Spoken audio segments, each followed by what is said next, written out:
1, 2, 3. And it should be, it says you're live. All right. So we're live on YouTube now. Now there's a 20-second delay or so. So we do have a few questions in here already, but let me just do a quick intro. This is a V&T live stream with President Tom Gray. And then we also have with us Taylor McCready. Taylor, do you have an official title? No. Chief Hanger-On. I'm a chief hanger-on too. We're all hangers-on. But Taylor does a lot of great graphics and computer work, and has also been a fireman on the railroad, I know at least, and I think an engineer.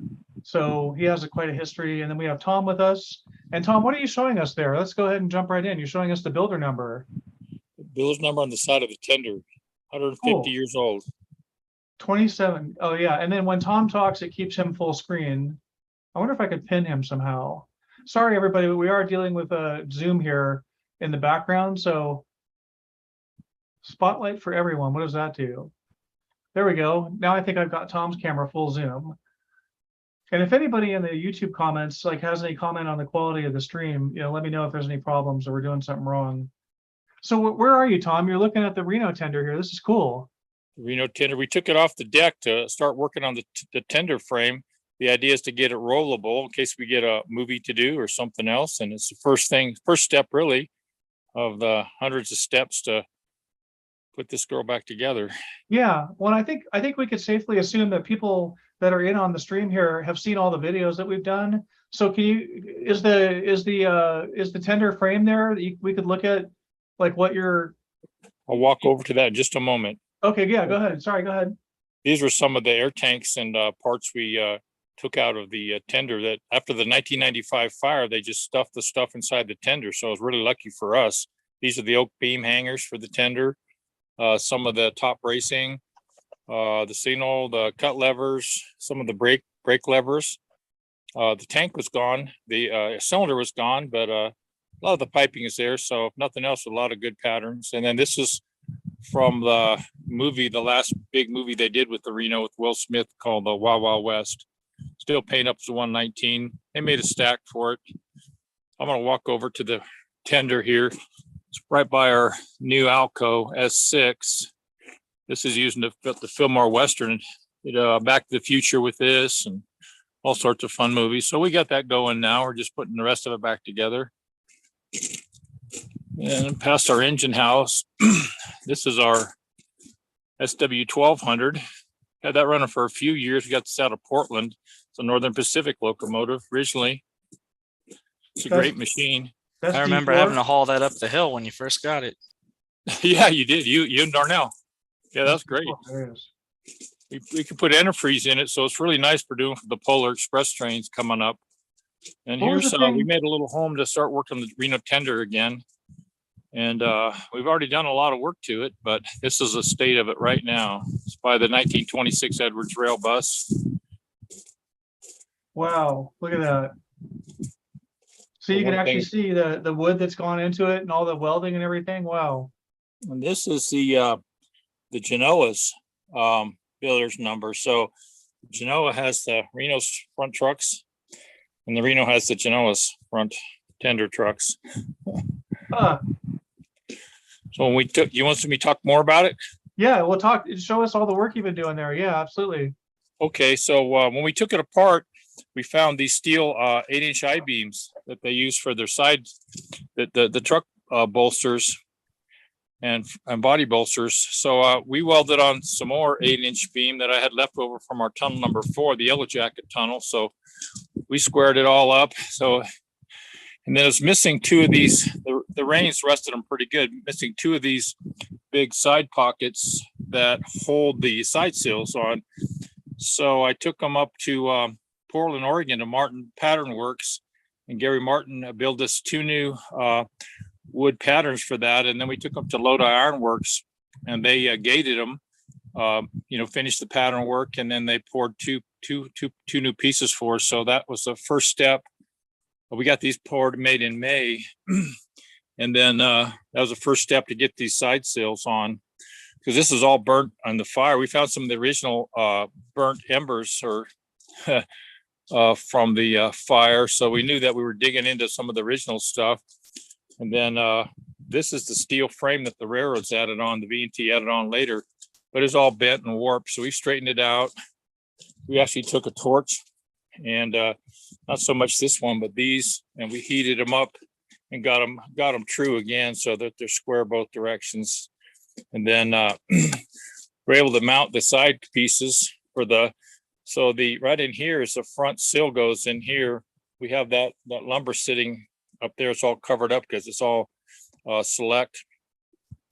So we mounted these to straighten everything out. And then we started cutting dado in a little bit. This is a little bit different dimension. This is original was 3 3/4. This is about 4 3/8. So I have to dado these in a little bit to get them to fit. And then they have the this piece here. I think this is from the wagon maker days that actually will hold everything in tension and compression a little bit. And so these are being fitted right now. And then we can put these front sills in, and then the big center sill, and then so on top of the mid sills, we'll put a 3x12 or 3x6 on there to just support the weight of the tender. But so that's pretty much, we've had to make a few new these washers that go on the sides. We made 2 of those now. These are the safety hooks. So if you have a 4-wheel truck and you derail, the idea is the trucks can roll down the railroad. So you have to put safety hooks and chain at least one end of the trucks to the frames, whether they're coach frames or the tender frames. The tender frame is pretty good shape actually for being as old. It's original. The front parts, trucks on the tender frames don't have side bearings right here. They want it to move a little bit. It's attached to the locomotive on that end, but on the rear, they have the side bearings, and you have to have a little bit of clearance, and that keeps the tender from rocking side to side too much. And so those are still there, which is pretty nice. So that's really cool to see it all coming together. So does it roll right now? I mean, you've moved it, so it must roll, right? Yeah, we've moved it quite a bit of places to.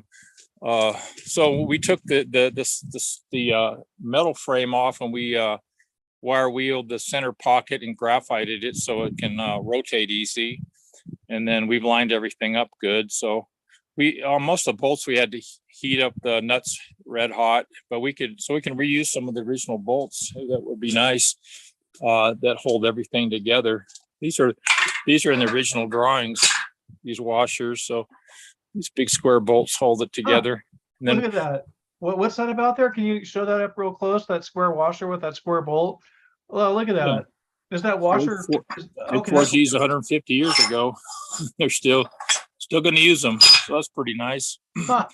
But they cut a couple holes in here, and this is where the through rod. So from end to end on the tender, everything's held tight. The couplers and the draw gear with 1.25 inch rods. They're about 20 feet. And the tender's about 18 feet long, so they're about 20 feet long, and they'll keep everything nice and tight because it's all wood. So our wood shrinks a little bit, it moves.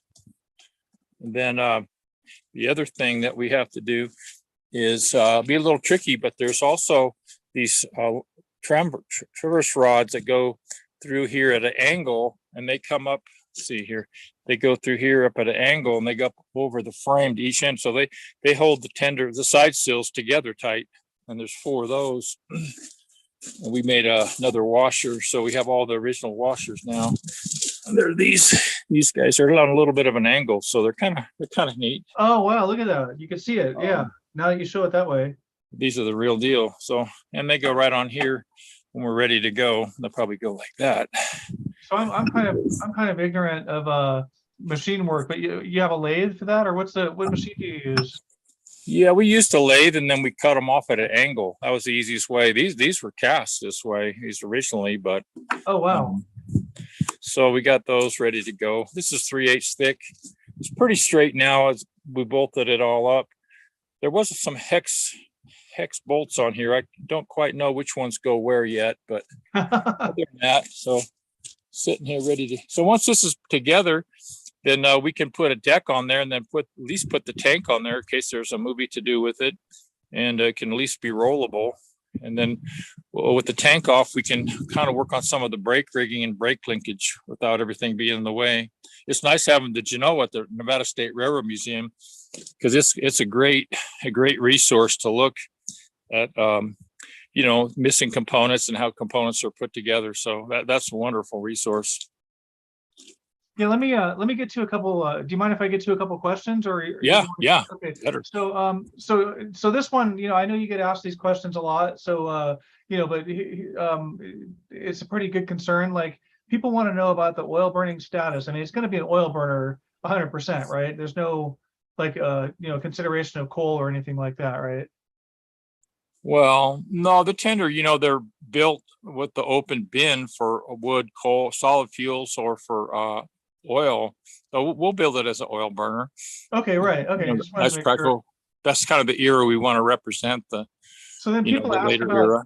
People ask about the stack, and I didn't understand this until Taylor was explaining this to me. Taylor, can you explain what you were explaining to me about the sunflower stack? Just has a big straight tube in the center, just still burns oil, just goes out the tube. So is that, I was just wondering, Tom, is that sunflower stack that you have, is that built the way Taylor just described? It's like really a straight stack inside? Yeah, with the netting as to capture the sparks from the wood burning engines. That's why they're so big like that, because they have a larger volume to let through, because they have to restrict the exhaust that goes through with the cinders in it, so they can catch them, so it can still be effective. So if they just had a regular small stack, then it wouldn't be as effective. So they can, like even on the diesel locomotives, we have it where as the embers come out of the machine, they exhaust and they swirl around and they kind of blow themselves apart before they go out the stack. Oh, interesting. That's still a concern on diesels. I didn't realize that. Yeah. So I guess what I'm trying to understand, and I probably don't know enough to ask the question right, but you explained the concept one time of draft. There's a fire in there, so it has to be drafted correctly. So what's the deal? When you put that sunflower stack on, it has a different draft, but then Taylor was explaining that like inside that stack, it's actually straight. Or yeah. So go ahead. Sorry. I think it catches the embers different ways. It could hit the top of the stack and then blow the embers down. But doesn't it affect the running of the locomotive? Like how it doesn't, I thought you were explaining that the idea of draft is like how the fire burns based on the stack that's on it. Maybe I'm totally misunderstanding that. It is. So, as you use more steam, you have to make more steam. So as the engine and the exhaust from the exhaust from the engines go up the smokestack, which creates a draft through the tubes into the firebox, so the fireman can burn more oil, because it's just heat, fuel, and oxygen is what makes the fire. So he needs more oxygen. So as the exhaust goes up the smokestack, it creates a draft, a greater draft through the tube. So basically, the more steam he needs, the more draft he's making at the same time, so that more oil he can burn to make more heat, to make more steam. Okay, that makes sense. That answers that for me. Thanks. I appreciate it. And then somebody's asking, like you mentioned that you have a lot of parts around that you're still trying to maybe identify. Like, what about parts that you're not going to use? I assume there's like extra parts, or what would the plan be for that kind of stuff? For the Reno, well, there's all the different smokestacks. So, a movie could represent a different era, and they're all the original V&T smoke. Well, all of them except for one of the original V&T smokestacks. So when the movie companies, when the V&T sold the props to the movie industry, they sold off unused smokestacks and, the headlights and switch stands and whatever else the movies wanted to buy that they had a surplus. One thing that's pretty interesting is, so for the movie Union Pacific in 1938, the boxcar 1001 was sold and they converted into a blacksmith car, and they put some props on that. One of them was a railing hand car, probably cast. The wheels were cast by the Central Pacific and used to build the Transcontinental Railroad. The V&T probably bought that surplus, and then they used it for a prop in that movie. So that's still here. We found that in Old Tucson. And then one of the harp switch stands that was used there. So there really aren't, I mean, there really aren't, because I mean, the way the person asked the question was, what are you gonna do with unusable parts? And there's really nothing unusable. I think you can find a use for just about everything. I mean, I suppose if something was really unusable, you could donate it to a museum or something, but you know, you want to keep stuff in your collection too, right? Well, yeah, if it's an artifact, you know, we definitely need to keep it around. There's some of the nuts and bolts might not be too usable. There's some of the bolts are worn out, but I don't know what's unusable that we would have. Yeah, I don't think there's going to be much unusable. And then I just think to put the whole thing in perspective, I mean, you know, it's just so great that the Reno's back home. I think people, you know, they want to ask detailed questions about the restoration process and what your plans are, you know, but hey, just getting it back home, that's a big thing right there. And somebody did ask what you paid for it, but I think that's a secret, right? Well, it was just so nice to be able to buy it, you know, just have the opportunity. Yeah. It didn't really matter that much. It just was, it wasn't free, that's for sure. But, you know, the big part's, you know, what we're doing to it now, you know, and just, well, and I can't bring it up enough, but you signed the papers. I think Taylor said it that you signed the papers on the day that your dad, on your dad's birthday, right? on his 100th birthday. Yeah. So that was kind of meant to be, I think. And then he wrote behind this on one of the last trips to Virginia City in 1938 when he was 17. So it's pretty iconic. It's nice that it's up here too, you know, just kind of spreads to me, this is one of the most iconic American artifacts that's around. You know, the story that this tells is amazing. And hopefully we can share with a lot of people up here in Virginia City, a lot of the travelers that come here. You know, we've had millions and millions of people ride the train. So, you know, if we can share the story with everybody, it's pretty amazing. You know, this is the American story. Yeah. Now, one thing I forgot to mention up front is, let me see how far in we are. We're 17 minutes in. We're going to go for about half an hour, maybe about like 35, 40 minutes max. And so I think for right now, I just want to get one more question in, and we do have something for Taylor to present. But Tom, I wanted to know, were you going to do the locomotive tour? Did you want to show off all the locomotives? Or Sure, I'll start walking around. Okay, cool. And let me just ask you this question here. This is kind of getting ahead of ourselves, but it's a good question. Like, you know, what have you thought about doing, or what's possible in the range of, you know, either like recreating, you know, the tourist train or the tourist trip that your dad took, or possibly taking the Reno to other railroads and taking it on tour. You know, do you have any kind of things like that in mind? Yeah, the Reno's nice and easy to transport, even for like the 150th anniversary of Reno, downtown Reno. I could see it being there, and you know, just it's definitely movable. Our main goal would be to get a shelter for it, you know, no matter what. This is the number 18 walking by. We're underneath there. We did the 30-day inspection on it. We washed the boiler, had a stay bolt we had to replace. I had to caulk up some other stay bolts. And then this is our pump, our circulating pump.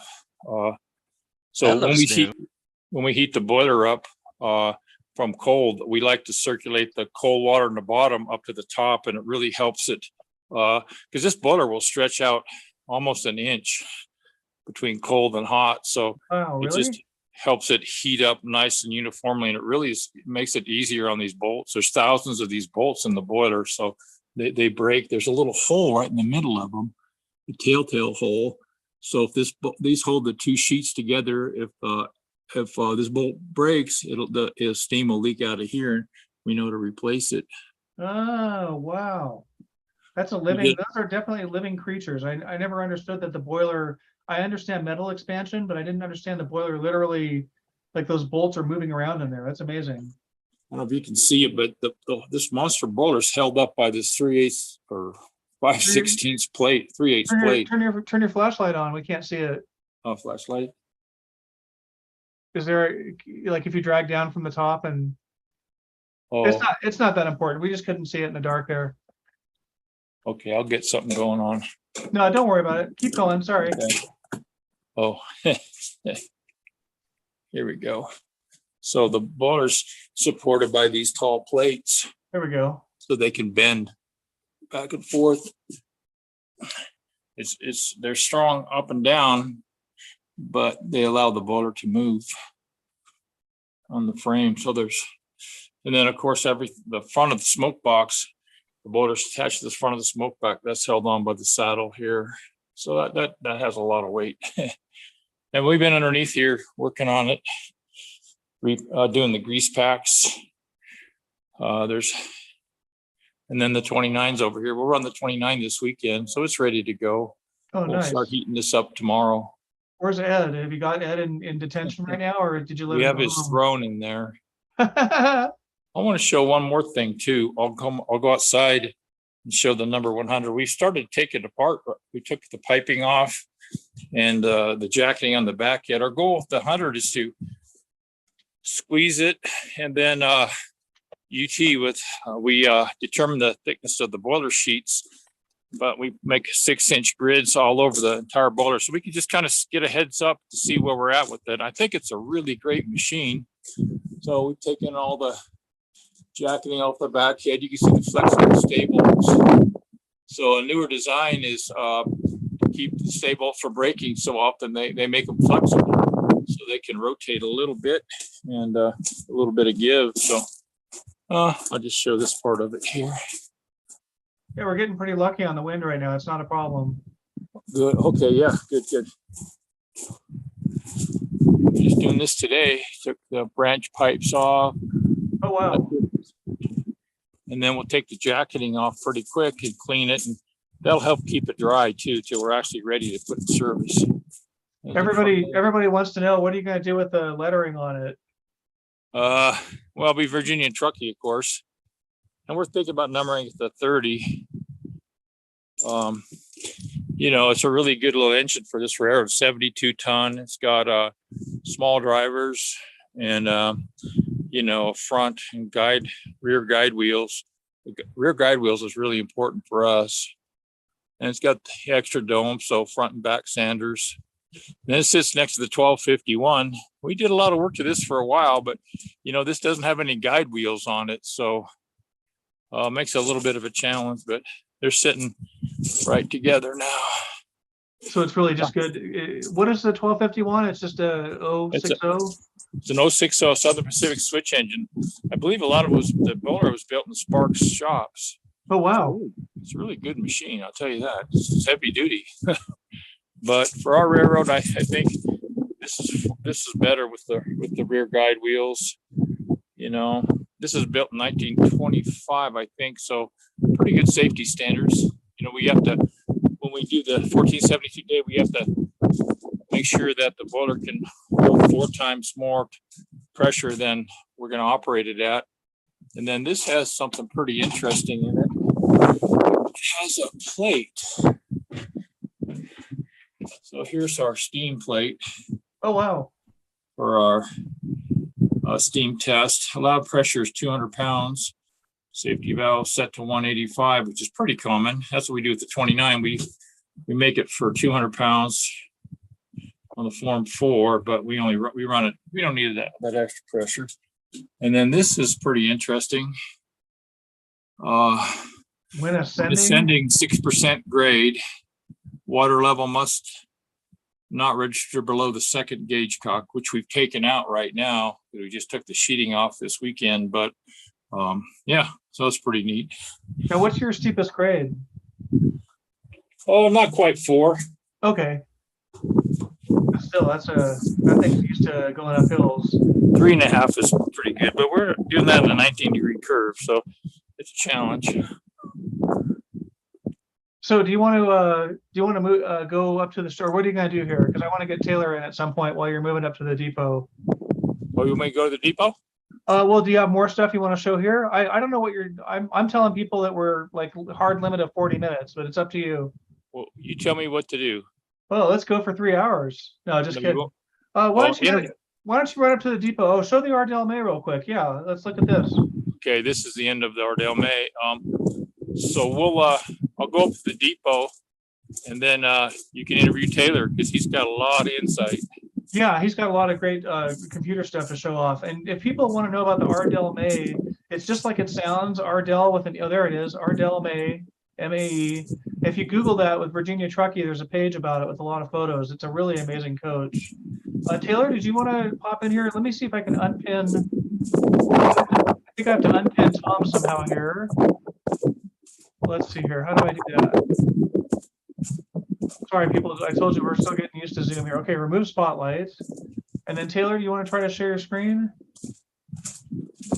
Wait 1 second, please. Now you're full screen. Anyways, as you know, we are working on eventually going to get a shelter built for the Reno. I'm not seeing the screen yet. Well, I'm trying to build up, and it's part of the show, build up to it. And I kind of created some conceptual renders for what this building will look like. I apologize, Taylor. I totally apologize. Tom, could you mute? Tom, would you mute up? Thanks. Is that it? No. I can mute you. Here, I'll mute you. Hang on. I got it. Yeah, you got it. Thanks. Go ahead, Taylor. I apologize. Oh, it's fine. Well, to start off first, I'll just share my screen with a fancy thing right here. So, is this working? I hope it is. Tell me, is this working? Do you see it, Jim? I do see it. Sorry, I was going for my water here. I'm waiting on the stream to see if it catches up. Oh, the stream's going to be 10, 15 seconds behind. There you go. It's up. Anyways, this here, I got to make special acknowledgments to Daniel Gollery for lending me his base V&T 440 model, which I modified to represent the Reno in more accurate aspects than the base model he created did. But that's not what we're here to all talk about, a digital model of the Reno, and we could see the real thing here shortly. What we're here to see about is the eventual concept here of the shed that will be built for the locomotive right here.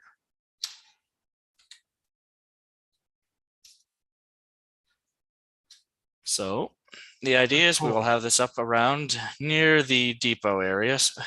Official positions yet still being worked out, but this is a rough idea of the building that will be constructed to house the Reno and 1 or 2 coaches behind it.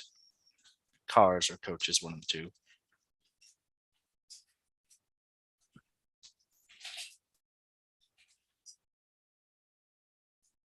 I like the reflective windows. That's cool. Well, that's because I'm in look dev mode, but if I go into actual physical rendered mode here. And let me see, where's Tom at here? Is he still in the meeting?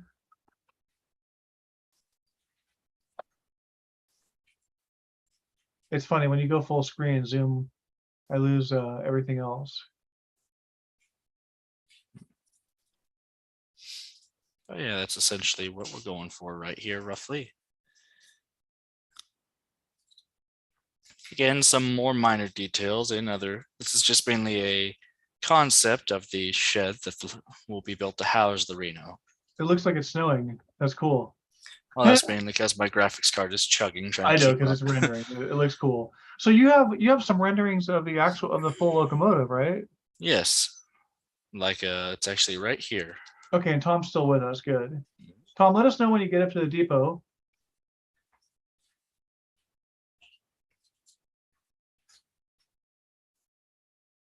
And you were showing me some pretty close-up stuff on the locomotive. Where's the generator right now? Have you got the generator in there yet? I do not have it on this particular model at the moment, but I could, nor do I have it textured. It's very cool. But again, I add to those just joining, I must say thank you to Daniel Gollery for lending his base V&T 440 model, which I have heavily modified into being the Reno here.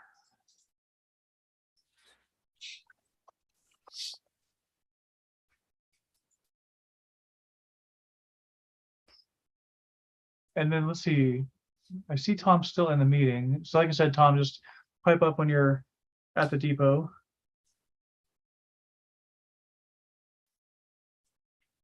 Now, oh, sorry, Taylor, go ahead. Oh, it's all right. Just going to switch screens here to show a rough look dev scene of where one of the proposed locations of it will be. Yeah, I see Tom's walking there. Oh yeah, look at that. Right there on F Street. This is just one of the proposed locations. Oh, yeah, Tom's standing in front of the Reno now. Well, let's stop looking at the digital one and start looking at the real one. Well, I don't want to cut you off so quick. Did you still have one more view to look at? I forget. Well, just one thing is just that's about all. Oh, there you go. All I can really show, just F Street. So we don't have the full depot rendered yet. Okay. Oh, not yet. Not yet. Okay, Tom. Well, if you want to unmute and jump in here anytime, I'm gonna have Taylor stop sharing his screen. Let's see. I'll let you do that. There we go. There we go. And then once Tom unmutes, it should. There we go. You're live, Tom. Can you hear us, Tom? I can hear the wind. He's hunting trains. He's being very, very quiet.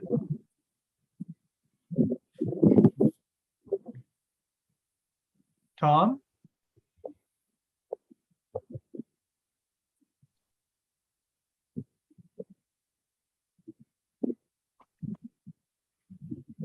Let me see if I can text him or something.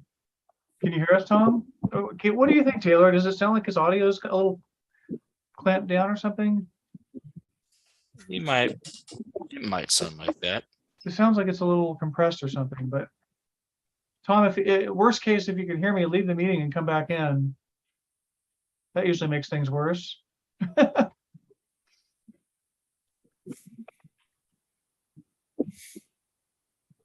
Oh, who did I just text? Yeah, I just texted him.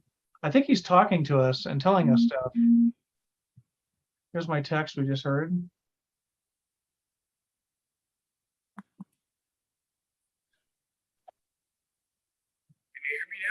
Yeah, there we go. I think you're on speakerphone or something like that. Well, it doesn't make sense that you'd be on speakerphone, but somehow it sounded like you were on a speaker. But now I can't hear you.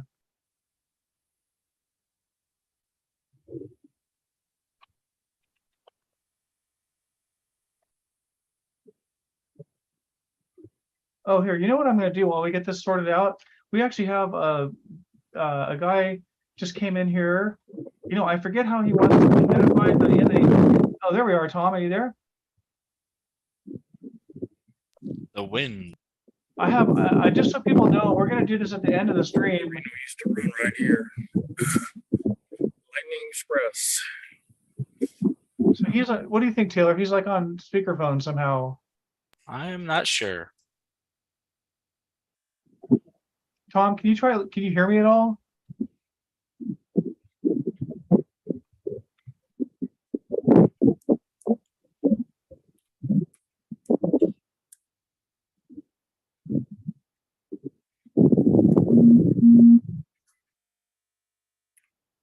So what I was explaining, Lightning Express used to run. That's where the Reno is.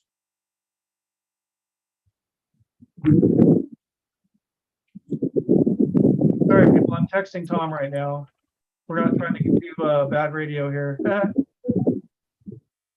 Okay, so what I was trying to explain is we actually have we have somebody in the chat here who did a really great drawing of the Reno. Hey, Tom's back in. Can we hear you, Tom? This is where the Reno used to run right here. This is our Jersey little car. Show you where Taylor placed the building.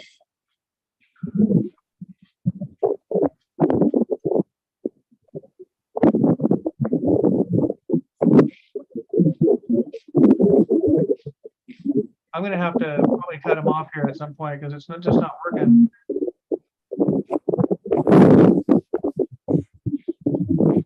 I think if he gets out of the wind, we'll suddenly hear him. His hand could be covering the mic and speak. I just asked him that. That could be it. Hello. Can you hear us? Sorry, everybody, for the technical difficulties here. Bear with us. Tom, are you there?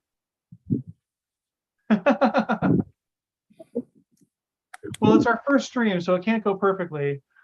Taylor, can you try to work with Tom here? And do you have can you text with him? What I want to do is I want to go find this image that I keep on trying to introduce this image that one of our people in our chat drew. And I'm gonna go find it real quick while we got Tom sorted out. Where am I here? JPEGs. Oh, okay, there's Tom. It's, yeah, it's gonna be out there.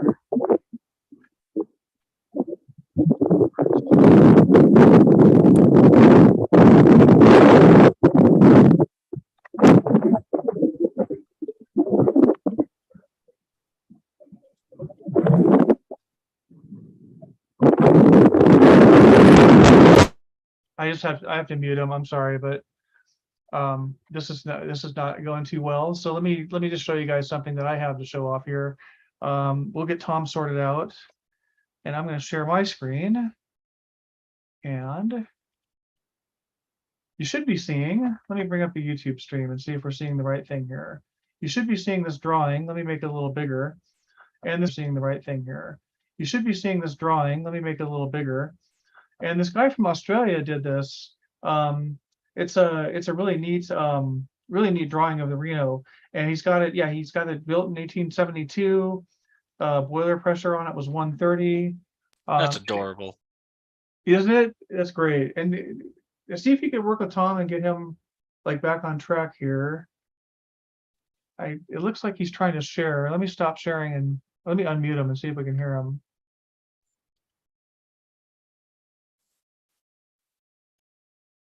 Oops. Okay, can we hear you now?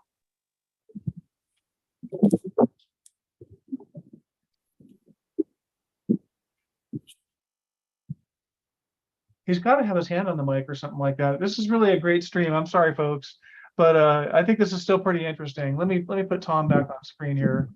Spotlight for everyone. At least we can see the Jeep. We'll figure out the second one better. Sorry? We'll get the second one down pat. Yeah, yeah. Look how windy it is out there. Are you talking to him by text? I sent him a message. Okay, cool. Right on. Told him that you're trying to work out audio issues. Right on. Oh, well, I'm not trying to work out an audio issue. I think he is. I don't know what I can do from my end. I could disconnect him and have him come back in, I guess.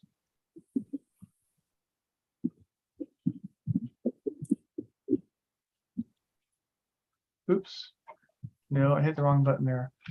Oh, that's pretty cool. Maybe I should narrate here. So, oh, no, thanks everyone. Glad you like it. Oh yeah, let me bring the drawing back here because I want people to see this. This is really cool. If I could figure out how to get back to screen sharing.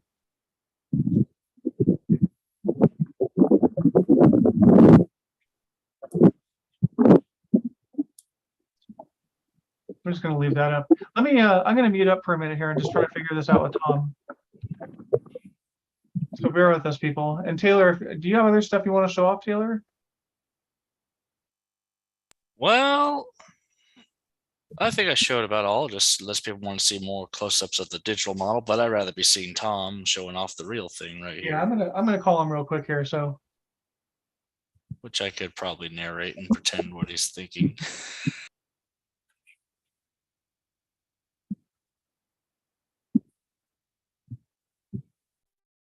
I'd bring him up to the full screen.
Okay, people, let me start my video up here and put myself on the screen for a little bit here. Yeah, Tom's out of the meeting now. Hey, Jim. I couldn't get him on the phone either, so I don't know what's going on. So we'll have to do a part 2 for people. Oh, there he is. Are you here now, Tom?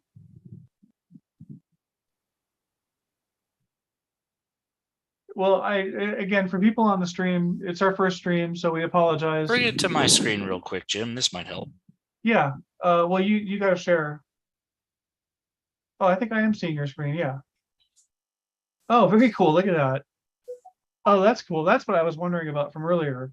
So, and did you explain how you do this? This is with Blender. We're just going to talk about Blender for a bit here, folks.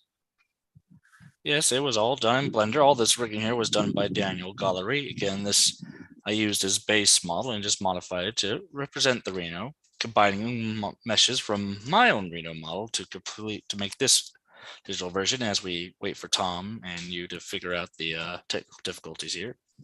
No, he said he thinks he's going to say goodbye. Yeah, it's just not going to work. Well, we gave it our shot. Yeah, we'll try to do something. We'll try to do something again fairly soon. People in the stream, I really apologize. This is definitely not how we had it planned. Bring it up onto the main screen for the. Yeah. Oh, never mind. It is. Sorry. Yeah, you're still sharing. Yeah, I'm going to mute Tom. There we go. Now, can you talk about the just while we're here, let's just go ahead and throw in a little bit of trivia stuff for people at the end. Can you talk about the not the builder's plate, but the badge in the front? What do you call it? I'm getting the wrong name. The number plate? Yeah. What would you like to know about it? Well, you printed one, right? Well, my buddy Caleb Leach printed one for Tom. Oh, okay, gotcha. So what was the idea? You would use that instead of but he has the real one, right? Yes, the real one is in safekeeping. The idea being that this faux number plate could be a sacrificial one of sorts in case anyone gets any ideas. Right on. And the one thing I haven't called out yet for Taylor is just to thank you again for anybody that was around the Great Western Steam Up July 1st through 4th. Taylor was there. Like I tried to show up at 6 a.m. or sometimes I got there at 7 a.m. but he was always there ahead of me. I think he's just like slept there overnight, as far as I could tell. In fact, I don't think he actually got any sleep, but he was polishing and stripping paint and had a whole crew of people working out there. And I think some of those people that were there, polishing and stripping paint are in the chat here with us. So I wanted to call them out especially. And I also really want to call out the donors. I haven't done that enough this stream. I apologize. But the donors that make the stream possible and help with the restoration are really appreciated. I don't have a whole lot else that I can think of. I mean, I could show off some pictures. Maybe people could put comments in the chat if they want me to run through some pictures that Tom sent me, and we could try to interpret them. But Taylor, you got to get going for dinner pretty soon too, right? Yes, I do, but it was nice being joining with all, and we'll make sure to get the next stream properly going right for all of us. Yeah, I'm going to show some pictures here for a few minutes and then try to narrate them. But yeah, you can jump out if you want to, or you can stick around. Your choice. Well, I bet my roommates are getting a bit hungry. So yeah, I would think so. All right. Well, hey, thanks, Taylor. Have a great night there. All right, thank you for having me, and you all take care. Okay. All right. See ya. Bye-bye. You know what I think I'm really going to do here? Why don't I do something crazy? Why don't I pop the Zoom link in the YouTube chat? Does anybody want to come in the Zoom meeting and talk? Let's do that. That might actually be kind of a fun way to recover this stream and make it something interesting, and hope nobody no, I think there's a delay, so you can't quite hear what I'm saying yet, but let me get the Zoom link here. I can always just stop the Zoom meeting.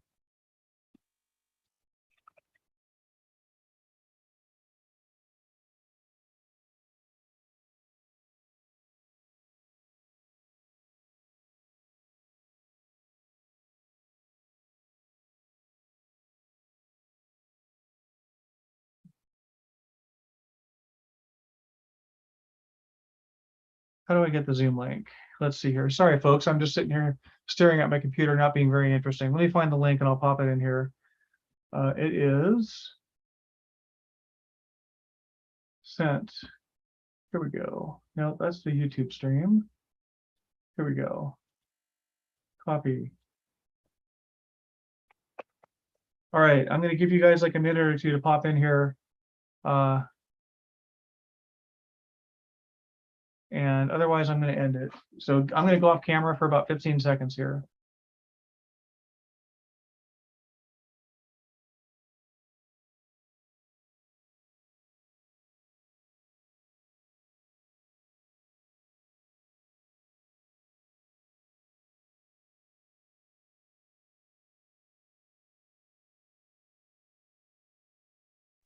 Hey, Tom's in there, is he?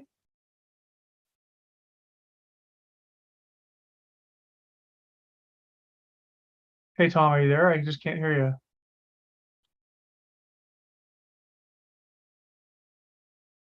you. There's Tom. I still can't hear you. I just hear like muffled wind. Can you hear me now? Oh yeah, now I can hear you. Yeah, a little better. Try it again. Yeah, what do you want to know? Oh, there we go. When are you gonna make that thing run again? No, I'm just kidding. What can On you a show us? Friday. On Friday. All right. It's going to be running on Friday. Yeah, we're open to questions right now for people in the chat. Yeah, Tom, do you want to show us anything about the locomotive in particular, or? No, I think we did enough. I think maybe answer some questions. I can kind of hear that. Okay. Yeah. Well, I think the one question that we didn't necessarily address is how you said you could put it on a truck pretty easy, right? So weren't you telling me that you don't need a pilot car for the Reno? Is that right? Or you don't need the same permits or something? Yeah, it's a lot lighter. So we didn't need a permit to bring it up here. We just take the smokestack off and everything else and the pilot, and it's pretty easy to transport, which is really nice. Makes it a lot less expensive and a lot less hassle. Now, Tom, just to let you know real quick, when I thought we'd lost you, I was actually posting the Zoom link for people in the chat. So we actually have Caleb in here. He's one of the VIP donors on Patreon. So he's in the Zoom meeting with us now. I didn't think you were coming back, so I opened it up for everybody. So yeah. Any Caleb, questions? did you have a question, Caleb? Go ahead. We're putting him on the spot here. He's probably would need to unmute. Yeah, I think there he is. Hi guys, how are you doing? Hey, good. How are you? Oh, loving the stream so far. Well, good, even with the technical glitches. Yeah. If you got a quick question or something, go ahead and throw it at Tom. Otherwise, we'll probably let Tom go back to what he's doing. But what do you want to know? And thanks for your support, by the way. Hey, no problem. Like, if I had a car, I would actually be asking Tom if I could come up and volunteer, because there ain't no way this engine is going to get running except for money and muscle power. Right. So I actually have a question for Tom, and that is, will there be like tours of the engine on her non-operating days? Sure. I mean, it's right out in the open right now, at the depot site. So it's pretty easy to see. I'm looking at the Type E jet dynamo. I think that was put on in December of 1916. And the old Tucson took it and they mounted it underneath the engine. And I thought that was kind of a good idea because it gives, so the Reno has its nice, clean, classic lines up top, but still has an electric dynamo. Hold on. I thought the Reno originally had her dynamo mounted on the frame, or did I remember the photos wrong? It was on top between the steam dome and the sand dome up there, and had that big long pipe, that big square pipe or 90-degree angled pipe coming out of it towards the back. But now it's kind of hidden there, and it's kind of a good spot for it. And Caleb, I should mention that I remember you were at the Great Western Steam Up, right? Yeah. Yeah, I remember you from that. We talked while you were there. So Caleb, did you have another question real quick, or? Nope, not at the moment. Okay, stick around with us and then we'll maybe talk a little more once Tom's done. So Tom, go ahead. Did you have something else you want to show us here? I know it's getting kind of late for you. It's starting to rain a little bit right now. Come on, you're a Virginia City guy. You could take a little bit of rain. Yeah, no, it's nice having it. It's cooled it off. And no lightning, so that's good too. Yeah, definitely. What's the, can I ask you I mean, is there any kind of an idea of when you might break ground on the building for the Reno? Because that's the main thing we're fundraising for right now. And I don't know if you could like show us the spot where it's going to be, or Taylor showed us did. on a map. Yeah, I had my phone on and walked down there to it, but it's up at the depot. It's right exactly where the Reno used to leave on the Lightning Express for so many years, all of them. So the Reno was built in 72, and the Lightning Express, I think, was started in 75, 76, and ran for quite a while. So I don't know, it's been up here for 150 years. The depot was built in 1870, so that's even a little bit older. Yeah, 1969, but 70. so you don't have a set plan right now on when you might like start working on that building, but what's the goal? Is just to get it out, get it out of the elements. Get a concept for a structure for it, both, to house the Reno plus maybe another piece of equipment, one of the historic pieces of equipment, and then, to showcase it with the movie heritage, besides the V&T heritage. And then actually, one concept that I liked was a big timeline along the length of the building, so you could see the Virginia City history, walk by 1847 and 1849, and when Samuel Clemens and Orion Clemens were up here when it was still Utah territory, and just a nice visual timeline. They go through the different movie histories when Grant wrote it, and President Grant, and then the 1938 excursion up here, and all the movies it made. Yeah, I thought that'd be nice. Just walk by a big, long, 4-foot high timeline. Yeah, that'd be very cool. Yeah, and what were you showing? You were showing us a lever on something there. You were focused on something on the Reno there. I didn't know what you were looking at. Go back to the Just Reno. different components. My phone's not on right now, is it? Yeah, we're looking through your phone right now, so kind of hold it up Oh, straight. you are? Yeah. Oh, okay. Well, this is the valve motion right here is all burnished. This is all hand forged and then polished out. And this is the valve chest, the square valve chest. This is the engine cylinder right here. This is the dynamo from 1916, or I don't know. I'm pretty sure that's from 1916 also, Type E. The links for the valve motion. One of the fenders. They took off the rear fender when they put all the air tanks on there. This is a 9.5 by 9.5 by 10-inch stroke air pump. Type S governor. Right here. There's the steam dome right there. They had a brass collar originally and 2 safety valves, and then the whistle. The sand domes right here. The brass handrail stanchions. Now we have Victoria's in here with us, another VIP Also, the Reno patron. had a larger main rod. It's a little more stout in the middle. I think they bent one of them and they put a really nice big main rod on it. I think he can't hear us when he gets on I this. forget how tall the drivers are, 58 inches, something like that. Can you hear me, Tom?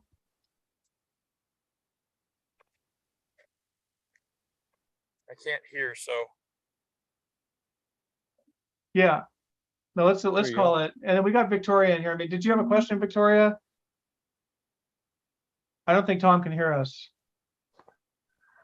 Okay, there. I think it unmuted me now. Yeah, I do I have can a hear you. question. Yeah. So the Virginia and Truckee had so many different schemes over the years.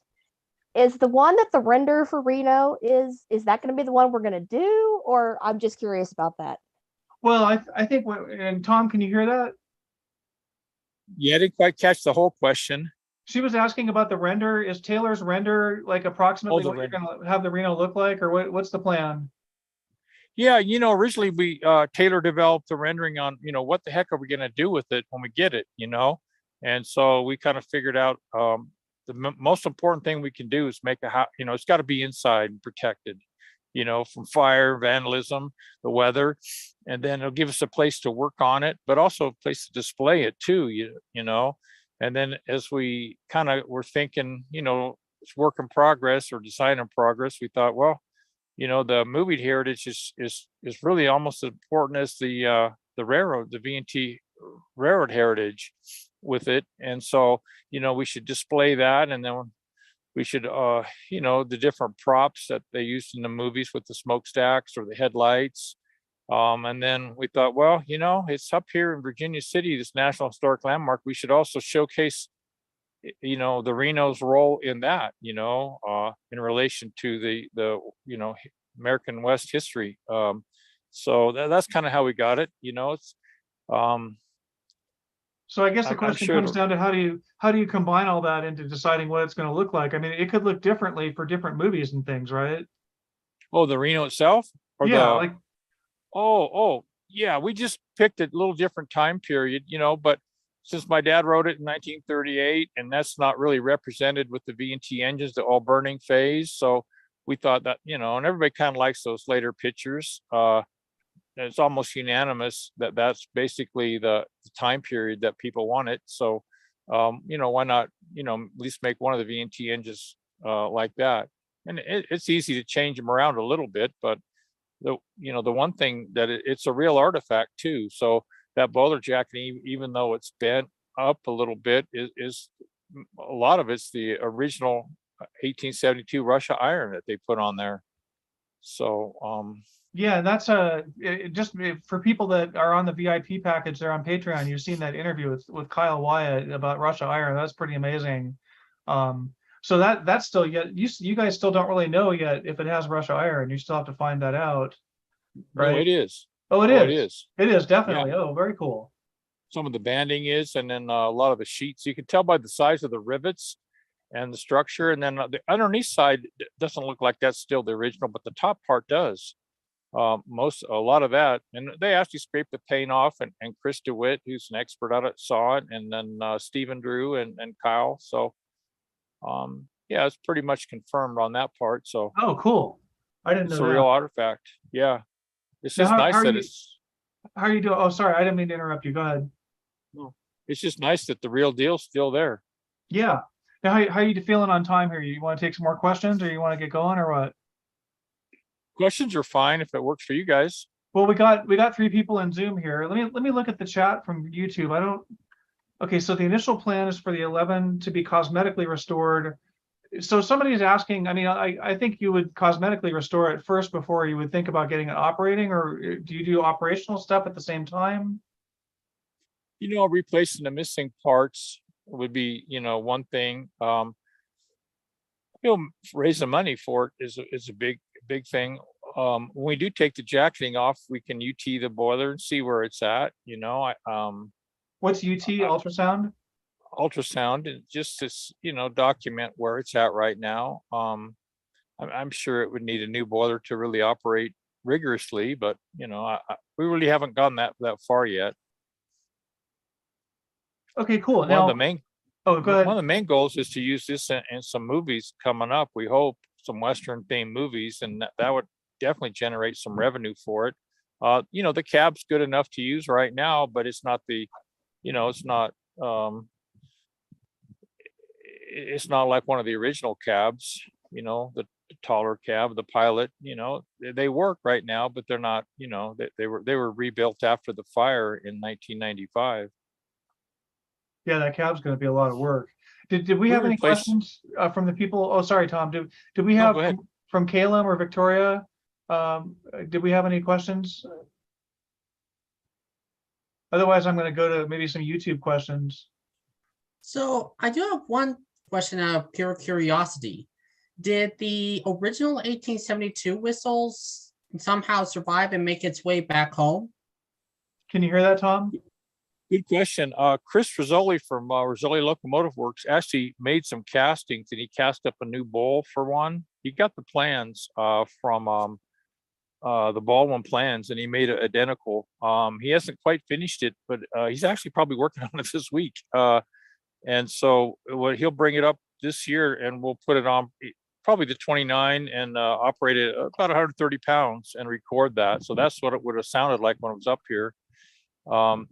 I have Dale Bartino has a a whistle that was off the Reno, a replica whistle. I think that he made. I don't know. I was kind of amazed when I saw it about 5 years ago. But anyway, well, so Chris is making a new whistle for the Reno, and then in the tender we found the whistle linkage, the hand forged levers.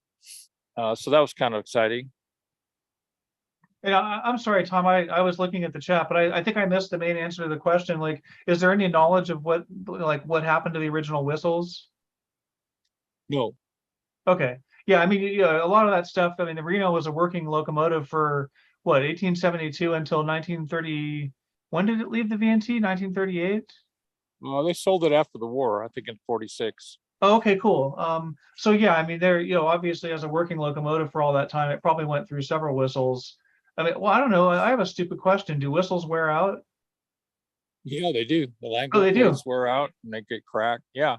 I'm sure they changed it over the years, but usually they have one whistle that the sound identifies the locomotive. Like on our engines up here, they all have a particular whistle that we like for that engine, and we know which engine's running by the whistle.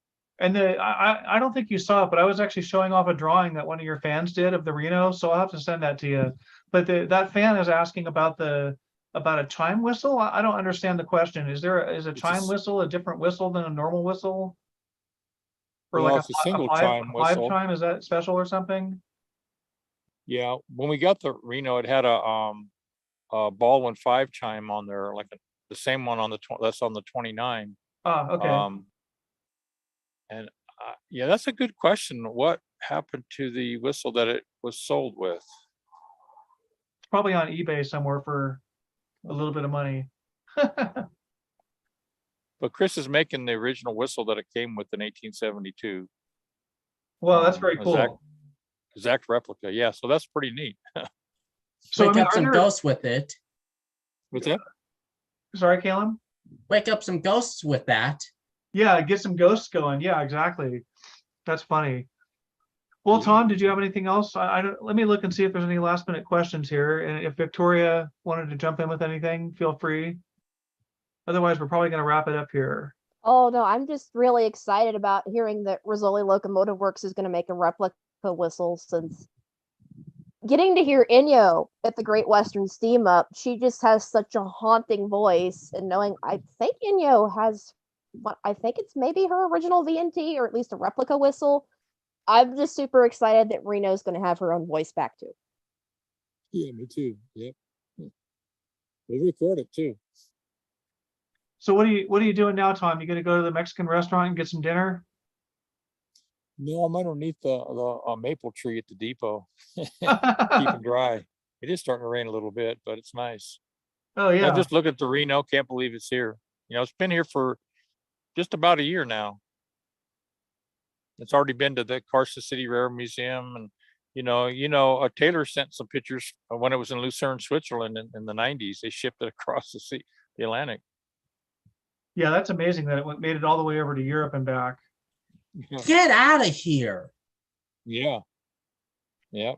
All right, Tom. Well, I think we're kind of getting to where we're going to wrap up. I mean, unless you had something else you wanted to cover, we could let you go, and I'll probably just talk to the people in Zoom here for a few minutes, and we'll call it a night pretty soon. All right. Well, hey, thank you so much, everybody. Thanks for your support. Yeah, thanks for doing this, Tom. Good night. All right, cool. Yes, yeah. Just go ahead and jump out of the meeting. I'll probably go ahead and unspotlight you here. Oh, he's gone. No, yeah, there he is. No, he's still there. So anyways, well, hey, Caleb, and am I saying Caleb right? I don't know how to pronounce Roman names. Yeah, you got it. Right on. And Victoria, I forget where you're. I don't want you guys to dox yourselves, but are you in Nevada, or how did you get interested in the V&T?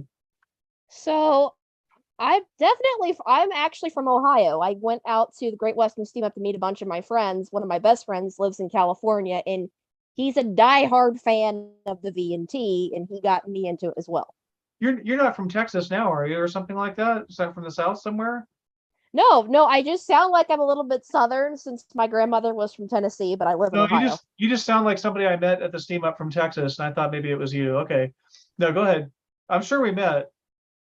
I'm a little bit awkward and shy in person, so I didn't get to talk to any of you guys, but I was just kind of standing away admiring from you afar. Because again, just seeing all the progress you guys made from day one to the final day was just so amazing.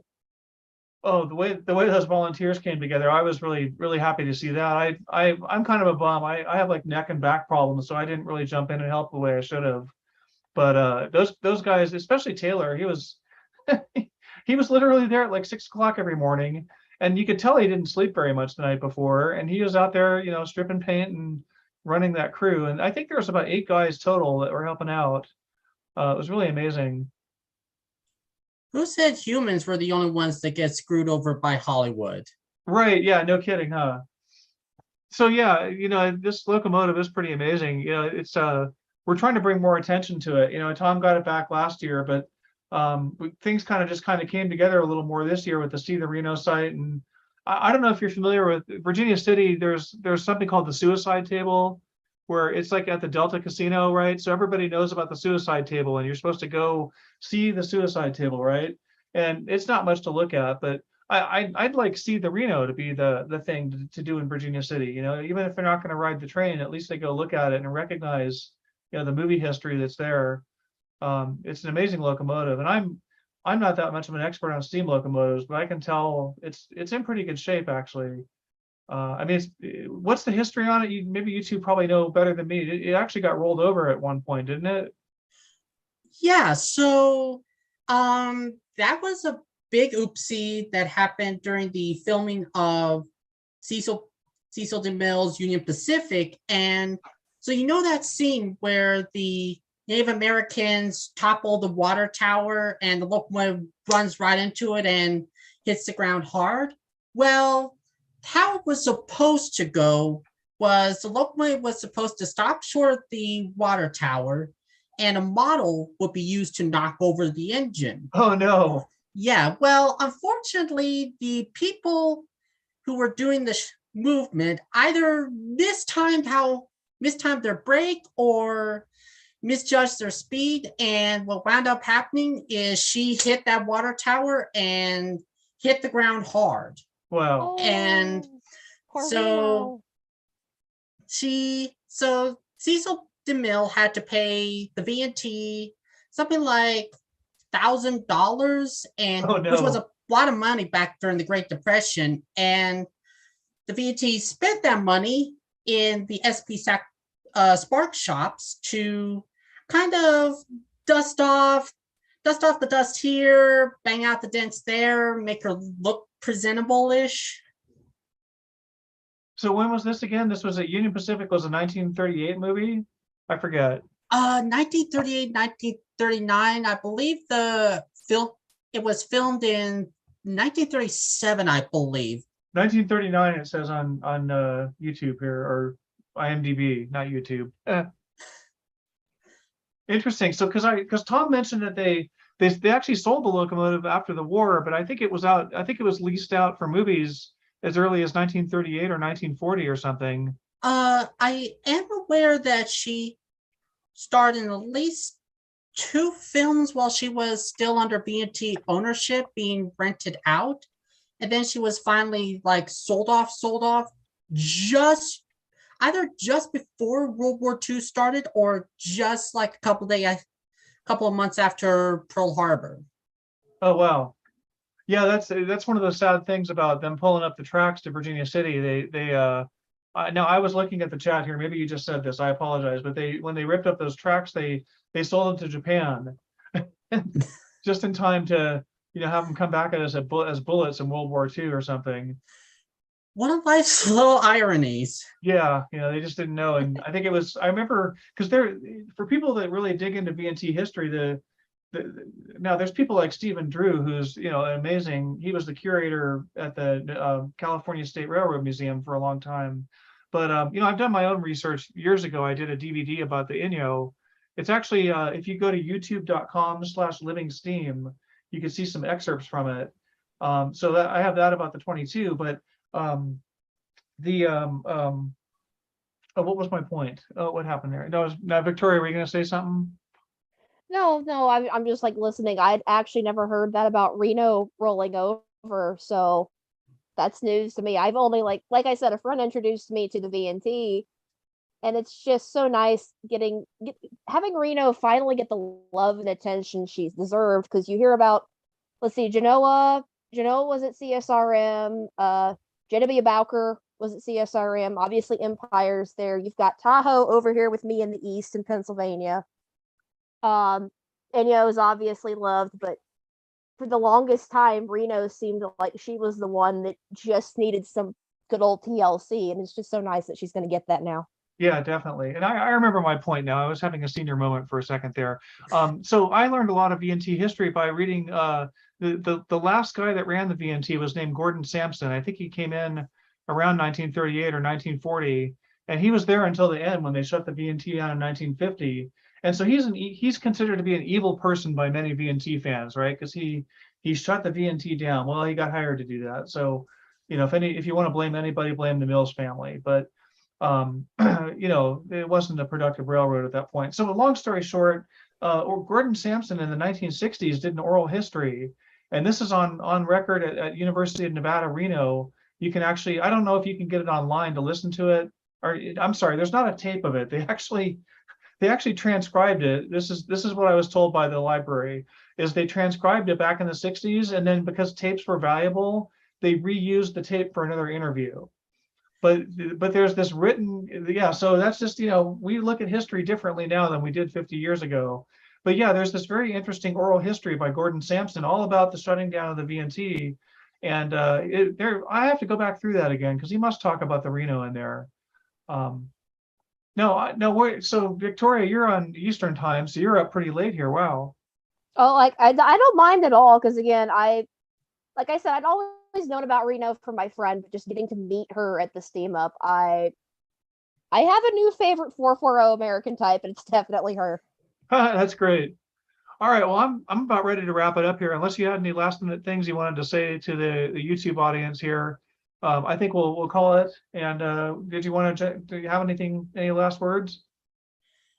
All I can say is just, I am so grateful that she is finally out of old Tucson. Yeah. You should never be left within 50 yards of a locomotive, because it really was the first engine they burnt. See the poor Eureka. Now somebody mentioned this. They're talking about the 29. Yeah, there's a great DVD out there called America by Rail, and apparently they cover the V&T. That was in the YouTube comments. There's actually, I'll mention it real quick. You know what? Give me like 10 seconds. Let me grab this DVD. Oh, yeah, you're okay there. So here, I'm going to show you this. If it shows up on my camera, this is it showing up? It's not really showing up, is it? So this is kind of like flickering in and out. We can kind of see it. Yeah, this is called the Silver Short Line Virginia and Truckee Railroad from 1940 to 1950. I think you could still get this on eBay. I don't think it's being sold new, but it talks about shutting down the railroad. It's an interesting story. It's sad that they shut it down, but it's so great that Tom's dad, came around and restarted it. So, yeah, let's go ahead and call it a night here. I really appreciate everybody showing up, and sorry for the technical glitches. I think something was going on with Tom's phone or the wind or something, but if you're still watching, thanks for watching the whole video, and I hope everybody has a good night there. I'm going to end the meeting. See ya. See ya, Victoria. Bye. Let's make this girl a movie star again. That's right. You got it. Okay.